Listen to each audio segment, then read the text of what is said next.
Chapter लेके आया हूँ। इससे पहले हम लोग ने पिछले चैप्टर में जो सारे पीडीएफ का सॉल्यूशन मैंने आप लोगों को दे चुका था और मैंने आप लोगों को 1 वीक का जो क्लास मैंने कहा था कि आप रिवीजन क्लास में आप वो सारे प्रॉब्लम क्लियर हमारे साथ शेयर करें, तो आप लोग ने किया, बेखूब आप लोग ने अच्छा काम किया और मुझे भी अच्छा लगा।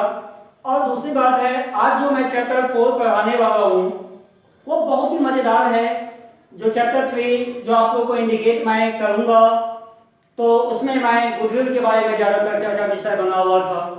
ये जो आज जो हम लोग का जो होने वाला है, ये इंट्रोडक्शन जो आज मैं जानकारी दूंगा, ये काफी बच्चों को, ये काफी स्टूडेंट को मैं देखता हूं कि ये समस्या, ये प्रॉब्लम करता है ये चैप्टर, क्योंकि ये चेंजिंग प्रॉफिट शेयरिंग रेशियो, ये जो हम लोग का चैप्टर जो है चेंज करना है, बदलना है, प्रॉफिट शेयरिंग रेशियो को बदलना है।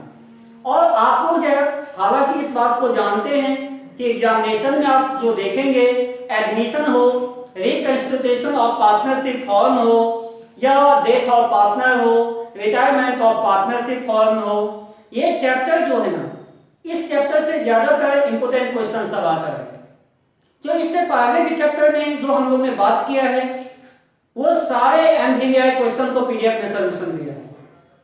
जो भी स्टूडेंट नए स्टूडेंट, जो भी स्टूडेंट नए हैं और जो भी हमारे स्टूडेंट जुड़े हुए हैं ये यूट्यूब चैनल पे, वो भी कोशिश करें कि ये अपना चैनल है, ये अपने चैनल का लिंक ज्यादा से ज्यादा और स्टूडेंट को आप शेयर करें, क्योंकि आपको हालांकि जानकारी मैं ये साझा कर दूं कि अभी लॉकडाउन, हालांकि मैं भी इस बात से सहमत हूं, गवर्नमेंट के द्वारा ये कहा गया है कि अभी लॉकडाउन ना खुलेगी, और यदि नहीं खुलेगी तो हम लोग क्या करेंगे? एजुकेशन के लिए कोई ना कोई रास्ता तो हम लोग को ढूंढना होगा।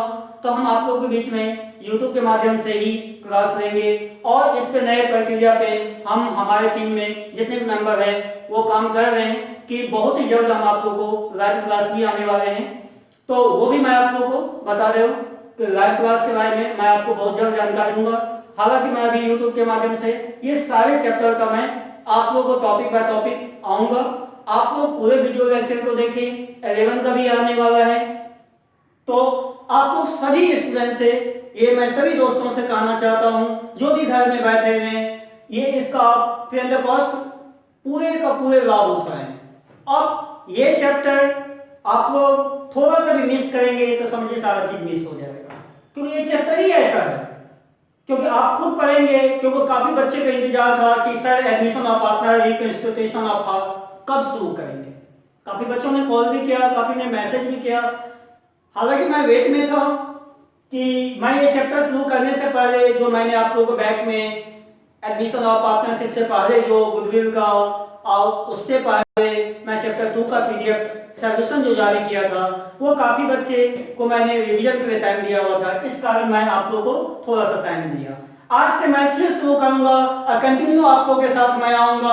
और ये चैप्टर, ये जो चैप्टर मैं पढ़ाऊंगा, इस चैप्टर में स्टेप बाय स्टेप, काफी बच्चे का ये भी सवाल था कि सर थोड़ा हिंदी भी मुझे थ्योरी चाहिए, जरूरत है। ठीक है, मैं आपकी ये जरूरत को पूरा करूंगा। मैं आपको इंग्लिश तो पूरा ऑलवेज हम जितना भी क्वेश्चन बनाएंगे, जितना भी क्वेश्चन आएगा वो इंग्लिश में ही आएगा। आप तो जानते हैं नेसेसरी इंग्लिश कितना इंपॉर्टेंट है। लेकिन इसके साथ साथ काफी बच्चों को ये प्रॉब्लम था हिंदी, तो हिंदी में मैं कुछ लेके आऊंगा आप लोगों को टॉपिक पॉइंट, जो काफी मजा आएगा। ये चैप्टर आज लोग का हम लोग का इंट्रोडक्शन का मतलब होता है जानकारी, इंट्रोडक्शन, ये जो हम लोग का जानकारी। ये देखिएगा डॉक्टर एसके सिंह में चैप्टर 3 है और टीएस अग्रवाल में देखिएगा तो चैप्टर 4 में दिया हुआ है। मैं दोनों बात आप लोगों को बता देना चाहता हूं। तो चैप्टर से मतलब नहीं है, हो सकता है जो आप टीएस अग्रवाल को बनाते हैं उसमें चैप्टर 3 है, वो डॉक्टर एसके सिंह में चैप्टर 2 में दिया हो या 5 में दिया हो, लेकिन क्वेश्चन सेम डिटो आएगा, क्योंकि नाम चेंज हो सकता है, अमाउंट चेंज हो सकता है, लेकिन क्वेश्चन तो इसी चैप्टर से रिलेटेड रहेगा, प्रॉफिट शेयरिंग रेशियो से ही। तो ये इंट्रोडक्शन का मतलब जानकारी, रिकंस्टिट्यूशन ऑफ पार्टनरशिप।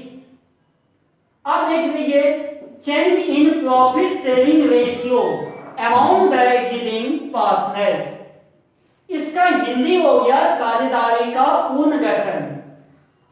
वर्तमान साझेदारों के लाभ विभाजन अनुपात में परिवर्तन।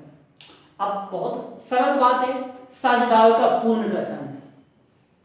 जो हम लोग जो साझेदार जैसे ए और बी मिलके साझेदार करता है या सी भी आ जाता है, उसमें ए बी फॉर्म में साझेदार रहता है, सी तत्काल के लिए नहीं रहता है, तो क्या होता है उसमें वो शामिल करता है, उसको फिर से पुनर्गठन करता है। और वर्तमान साझेदारों में जो वर्तमान उस फॉर्म में है साझेदार, जो वर्तमान प्रेजेंट है, उस साझेदार के लाभ विभाजन अनुपात में क्या होता है, हमारा जो भी प्रॉफिट शेयरिंग रेशियो होता है उसको हम लोग बांटते हैं। उसको हम लोग जो भी अनुपात 3:2 दिया हुआ है या 1:1 दिया हुआ है या 3:2 दिया हुआ है, एनीवे जो भी दिया हुआ है, आप लोगों को क्या करना है, जो प्रेजेंट पार्टनर आपको करेगा उसमें हम लोग का जो प्रॉफिट शेयरिंग रेशियो लाभ विभाजन अनुपात है उसको बदलना है, उसको चेंज करना है। तो इस पे आज हम लोग कुछ जानेंगे, इसका फॉर्मेट से लेकर थ्योरी से लेकर A to Z पॉइंट हम लोग इस पे सॉल्यूशन लेंगे। तो सबसे पहला स्टेप होगा हम लोग का जो थ्योरी होगा। चलिए अब हम लोग को क्या होगा, ये थ्योरी हमको इसके बारे में जानना है, क्योंकि अभी तो हम लोग चैप्टर के बारे में जाने हैं। इस चैप्टर से जनरली जो है आप लोग को देखेगा तो 12 या 13 मार्क का क्वेश्चन आता है, तो ये चैप्टर काफी इंपोर्टेंट है। इसमें हम लोग ऑब्जेक्टिव सब्जेक्टिव दोनों करेंगे।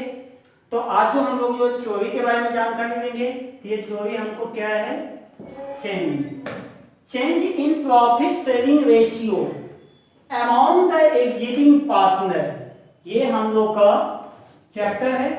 मतलब क्या, साझेदार का पूर्ण गठन जो होता है वो वर्तमान साझेदार के लाभ विभाजन अनुपात को हम लोग जो करते हैं, किस दशा में करते हैं, कैसे होता है, क्या उसमें एक्ट लगा है, कितने एक्ट पे हम लोग का कब ये जारी किया गया। इसका भी तो ऐसा तो नहीं है कि कोई भी चीज जारी होता है तो उसको डेट मेंशन होता है, उसको दर्शाया जाता है।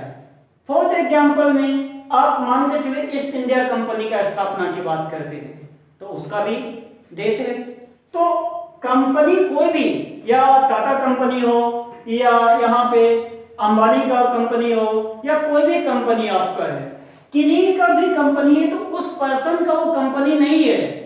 आप कंपनी का सिर्फ फाउंडर हैं, आप कंपनी का सिर्फ ऑनर हैं, लेकिन कंपनी जो है वो गवर्नमेंट रूल का तहत, जो कंपनी एक्ट का जो रूल गवर्नमेंट के तहत बनाया गया है, उस रूल के मुताबिक ये कंपनी हमारा लाभ को प्रॉफिट अर्जन करके ये पार्टनर साझेदार को भी देता है और गवर्नमेंट को भी ये अपना टैक्स या जो भी प्रॉफिट होता है वो बियर करता है। तो इस मुताबिक हमारा ये चैप्टर है। ये पार्टनरशिप का मतलब होता है साझेदारी, आप लोग भी जानते हैं, अच्छे से जानते हैं। अब प्रॉफिट शेयरिंग रेशियो का मतलब यह हो गया हम लोग का जो लाभ अनुपात जो हम लोग को जो बांटते हैं, रेशियो का मतलब अनुपात, शेयरिंग प्रॉफिट शेयरिंग। अब जो लाभ अनुपात हम लोग का जो होता है उसको जो हम लोग बंटवारा करते हैं वो पार्टनर के बीच में, वो किस आधार पे करते हैं। तो ये हम लोग को पहले क्या होता था कि आप साझेदारी करते थे कि किसी 2 व्यक्तियों के बीच में, 3 व्यक्तियों के बीच में करते थे या होता था। तो उस समय क्या होता था कि कोई कहता था मैं इतना % का हिस्सा लूंगा, कोई कहता है मैं इतना % का हिस्सा लूंगा। तो आप खुद सोचिए कि वो बिजनेस क्या चल पाएगा, नहीं चलेगा, लॉस हो जाएगा। फॉर एग्जांपल में एक्स और वाई देख लीजिए, एक्स और वाई क्या है, ये 2 पार्टनर, 2 पार्टनर्स, गौर से समझिएगा, 2 पार्टनर्स है। अब यदि ये भी लगाया है 2 लाख और ये भी लगाया है 2 लाख, दोनों। अब जो दोनों 2 लाख लगाया है तो ये दोनों का जो लाभ प्रॉफिट होगा वो जो बचेगा वो क्या चीज में बचेगा, इक्वल में बचेगा, क्योंकि दोनों कितना बराबर हिस्सा में लगाया है। सबसे बड़ा प्रश्न ये होता है। और यदि यही पे ये लगा दे 5 लाख एक्स और वाई लगाएगा 2 लाख, तो देखिए तो बहुत ही मजेदार कहानी, एक्स जो है लगाया 5 लाख और यहां पे y जो हमारा लगाया है वो है 2 लाख। तो आप खुद जरा इस बात को अनुभव कीजिए कि जो ज्यादा लगाएगा उसको क्या होगा, प्रॉफिट की मात्रा ज्यादा मिलेगा, ये बात आप भी जानते हैं। जो कम लगाएगा, लाभांश जो है वो अपने व्यापार में कम लगाएगा तो उसको प्रॉफिट क्या होगा, पूंजी जो है आप जो ज्यादा इन्वेस्ट कीजिएगा कोई भी पार्टनर तो उसको ज्यादा प्रॉफिट मिलेगा, जो कम करेगा उससे कम मिलेगा। और वो जो उस दशा में कहेगा कि वाई कहेगा नहीं भैया हमको भी चाहिए इतना प्रॉफिट, तो क्या कीजिएगा, तो ये अक्सर होता था। और इससे कारण क्या होता था, बड़े बड़े कंपनी जो है डूब जाती थी कर्ज में। फॉर एग्जाम्पल में सहारा इंडिया, सुब्रत राय एग्जाम्पल मैं आपको दे रहा हूं, तो वो भी एक क्या है, सहारा का बहुत बड़ा प्रोडक्ट था, सहारा का फ्लैट भी था, सहारा का हर चीज चलता था एक समय में। लेकिन आज आप देख लीजिए थोड़े समय के लिए सहारा का नाम निशान मिट चुका है। यही है बिजनेस प्लानिंग। जो आप लोग का बिजनेस का जो प्लानिंग होता है उसमें क्या है कि आप यदि कर्ज लेते हैं तो उसका भी परसेंटेज होता है कि आपको उतना बियर करना होगा। यदि मैं दो साझेदार प्रोडक्ट को सेल कर रहा हूं, परचेज जो मैं किया किसी और भी कस्टमर से, तो ये जरूरी नहीं है कि वो साझेदार को मैं जो इतना पैसा दे दूंगा और ये साझेदार को मैं इतना दे दूंगा, ये जरूरी नहीं है। क्योंकि जब टोटल पैसा आया तो ये मुझे देखना है कि एक साझेदार कितना लगाया है, दूसरा कितना लगाया है।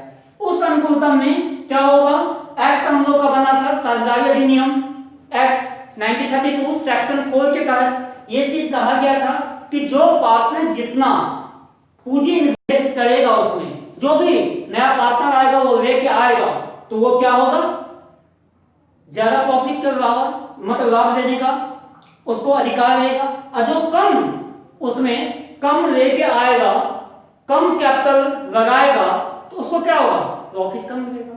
तो चलिए यहां पे देखते हैं क्या है।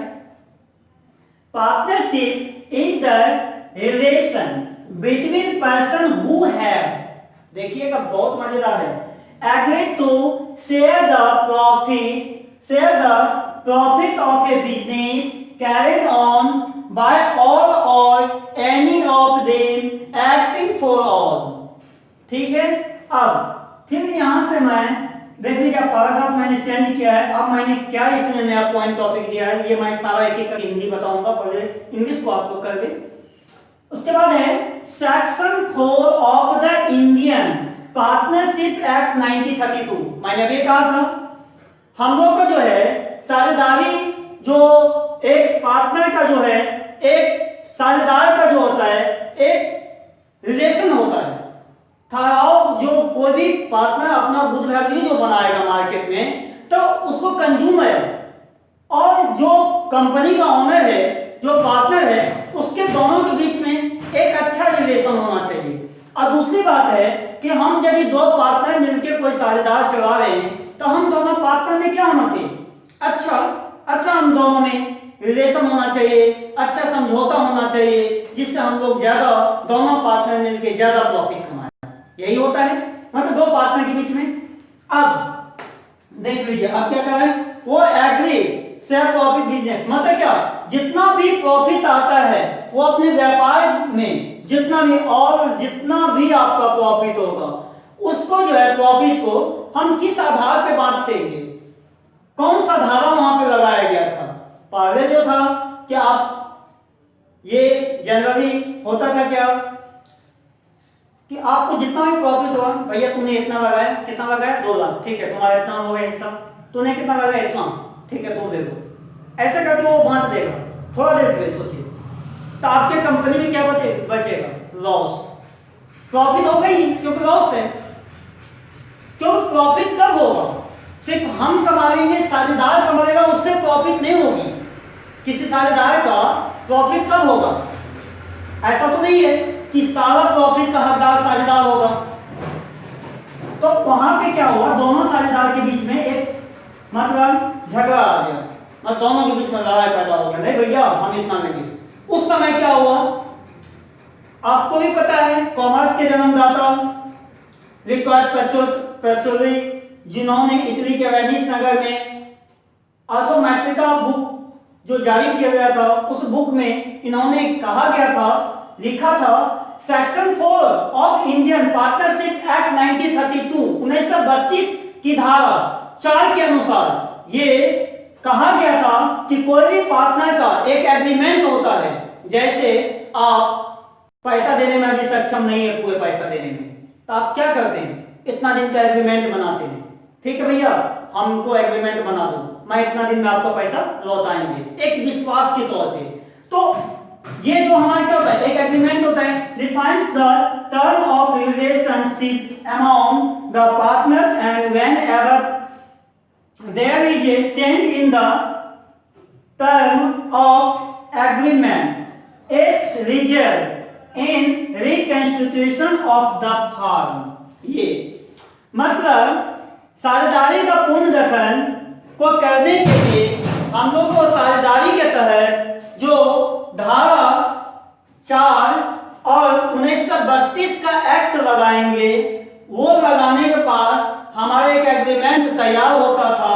एग्रीमेंट कब से तैयार होना शुरू हुआ, तो 1932 की धारा 4 के अनुसार में ये जारी किया गया था कि दो पार्टनर जो भी कोई बिजनेस करेगा तो वो एग्रीमेंट बनाएगा, वो एग्रीमेंट के तहत उस एग्रीमेंट के साथ साथ लिखा जाएगा कि वो पार्टनर कितना वो प्रॉफिट लगा रहा है, कितना वो कैपिटल लगाएगा और उसे कितना प्रॉफिट आ रहा है। तो जो भी प्रॉफिट आएगा उसको एक टर्म के माध्यम से, मतलब चाहे वो 6 मंथ पे हो या 1 ईयर्स पे हो या 5 ईयर्स पे हो, एक टर्म के माध्यम से एक एग्रीमेंट तैयार होगा 1 ईयर्स का या 2 ईयर्स का। उस आधार पे रिजल्ट का तैयार होने पर रिकंस्टिट्यूशन ऑफ द फर्म तैयार हो जाता है, जो किसको शो करता है, तो हम लोग को पार्टनर्स को शो करता है, जो हम लोग का एग्जिस्टिंग पार्टनर, जो हम लोग का जो वर्तमान साझेदार का जो काम होता है, वो जो प्रॉफिट शेयरिंग रेशियो का बात करता है उसको इस आधार पे करते हैं। तो वही बात यहाँ पे हम एक्स और वाई के माध्यम से आप लोग को बताएं कि इसको आप लोग नोटेट करेंगे, और ये नोटेट करने के बाद हम लोग आप लोग चलेंगे एक स्टेप और, इसका हिंदी में बताऊंगा, उसके बाद इंग्लिश में। चलिए नोट करिए आप लोग। चलिए अब हम लोग जानेंगे इसका Hindi theory.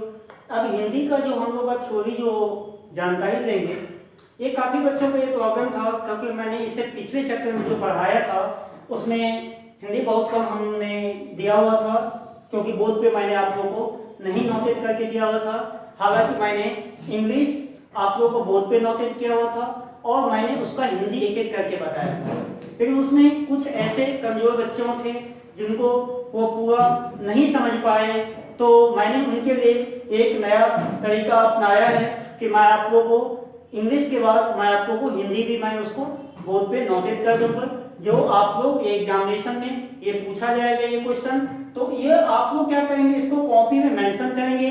Generally video 144 P पे होगा, 144 पी पे, उसको आप लोग 360 पी कर देंगे। इतना जो करेंगे आपका वीडियो क्वालिटी बेस्ट होगा। दूसरी बात, वीडियो को मैं पिछले क्लास से ही मैं ये बता रहा हूं कि वीडियो को भगा करके मत देखिएगा, अन्यथा आप लोग यदि ऐसा करते हैं तो आप लोग नहीं समझ पाएंगे।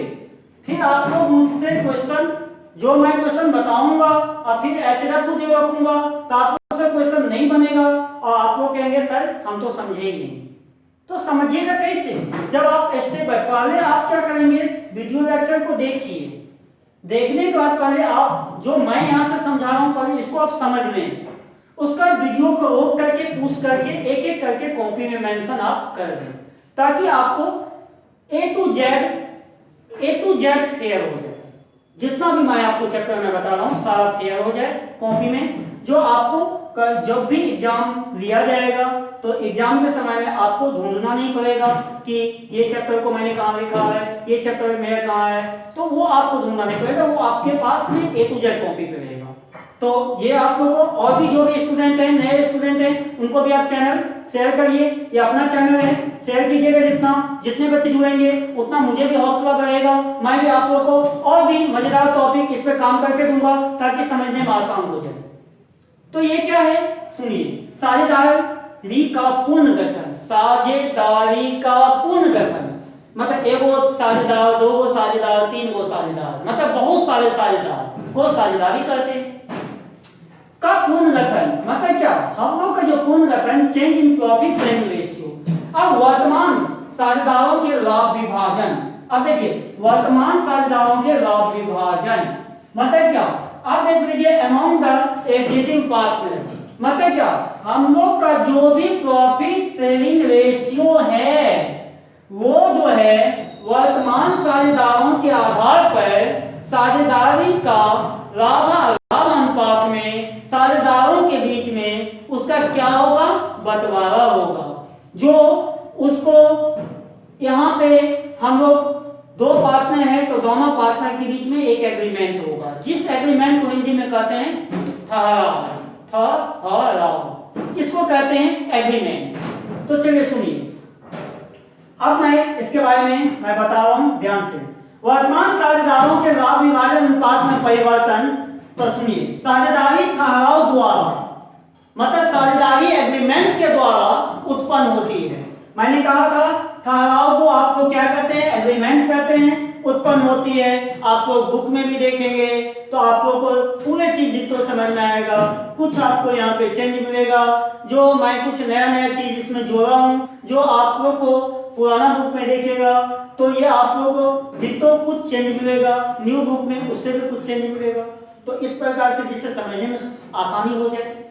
तो आप सुनिए, जबकि साझेदारी ठहराव किसी व्यवसाय को प्रारंभ करने एवं लाभों को आपस में बांटने के लिए किया जाता है। अब सुनिए, कितना गजब का बात है ना। जबकि साझेदारी कोई भी साझेदार है वो किसी व्यवसाय को प्रारंभ करने के लिए जो दो साझेदारों के बीच में एक व्यवसाय उत्पन्न होती है, प्रारंभ होता है, और उसमें से जो हम लोग का लाभ, जो एक प्रॉफिट हम लोग का आता है, वो हम लोग क्या करते हैं, आपस में बांटते हैं। मतलब क्या, ये बांटने के लिए किया जाता है। स्पष्ट जवाब है। तो ऐसे, तो देखिए, तो ऐसे साझेदारी ठहराव में किसी भी परिवर्तन से वर्तमान ठहराव समाप्त हो जाता है। तो सुनिए, ऐसी स्थिति में क्या होता है, हम लोग का साझेदार का जो वर्तमान साझेदार का है उसका जो है समाप्त हो जाता है, उसका जो है ठहराव क्या होता है, एग्रीमेंट के द्वारा समाप्त कर दिया जाता है, जबकि उसको नहीं जोड़ा जाएगा। क्यों? क्योंकि आपको जो भी नया प्रेजेंट का साझेदार होगा उसको हम लोग नहीं ले करके जो पहले से साझेदार होगा उस दिशा पे हम लोग का ये काम होगा। तो सुनिए, अब क्या है जो हम आप लोगों को अभी अभी बताए थे। अतः भारतीय साझेदारी अधिनियम 1932 की धारा 4 के अनुसार और एक नया ठहराव आरंभ होता है। बात बोले थे आप लोगों को, अभी भी मैंने बताया था इंग्लिश में। अब सेक्शन 4, अब जो आप लोग जो अभी देखे हुए थे, जो हम लोग का एक्ट 1932 था, जो भारतीय साझेदारी अधिनियम 1932 की धारा 4 के अनुसार एक नया ठहराव आरंभ हो जाता है। वहां से फिर एक नया चीज आरंभ हुआ, क्योंकि इससे पहले जैसे तैसे लेखा जोखा करके दे दिया जाता था, जैसा भी आता था, किसी के बीच में झगड़ा होके चाहे जैसे भी होके या मन मुताबिक करके उस प्रॉफिट शेयरिंग को बांटता था। लेकिन 1932 में क्या हुआ, धारा 4 के अनुसार एक रूल बन गया, एक नियम बन गया कि कोई भी साझेदार जो बांटेगा वो ठहराव एक एग्रीमेंट के तहत वो बंटवारा करेगा, उसके तहत उसका काम आरंभ होगा। तो सुनिए, अतः जब साझेदारी फर्म की विद्यमानता को प्रभावित किए बिना साझेदारों के संबंध में परिवर्तन हो जाए, इसमें साझेदारों के संबंध में, साझेदारों मतलब क्या, पार्टनर के बीच में संबंध, मैंने बोला था संबंध में परिवर्तन हो जाए, मतलब रिलेशन बोले थे, संबंध में परिवर्तन, चेंज। जब किसी रिलेशन में जो हम लोग का जो ये काम होता है, जैसे दो साझेदार है, एक मामा है एक भांजा है, तो मामा भांजा के बीच में जो काम होता है उसमें जो परिवर्तन, लाभ का जो परिवर्तन हो जाए तो उसे हम लोग क्या कहते हैं, साझेदारी का पुनर्गठन कहते हैं। तो ये आज हम लोग का विषय था, ये हम लोग का टॉपिक था, जो आज हम लोग ने चैप्टर जो स्टार्टिंग किया है, ये है चेंजिंग प्रॉफिट शेयरिंग रेशियो, जो बहुत ही मजेदार चैप्टर है। ये आप लोगों को A to Z कॉपी में मेंशन करना है। अभी लॉकडाउन का पीरियड है, सभी आदमी घर में रहें, सेफ रहें, सुरक्षित रहिए, क्योंकि अभी हालात बहुत ही बेकाबू हो रहा है। इस कारण आप लोग YouTube के माध्यम से अभी क्लास लें। बहुत जल्द आप लोग का एक ऐप्स तैयार हो रहा है, जिस ऐप्स पे मैं आप लोग का पेड क्लास दूंगा। जो बच्चे पेड करेंगे उनको पेड क्लास दिया जाएगा। हालांकि आज आप लोग को मुझे उम्मीद करते हैं कि और भी बच्चे नए बच्चे जुड़ेंगे और इस चीज को पूरा लाभ उठाएंगे, क्योंकि ये बहुत ही इंपॉर्टेंट चैप्टर है। आज का हम लोग का लेक्चर यहीं पे खत्म हम लोग करते हैं। तो कल का जो हम लोग का विषय होगा इससे आगे हम लोग चर्चा करेंगे। तो धन्यवाद। Have a nice day.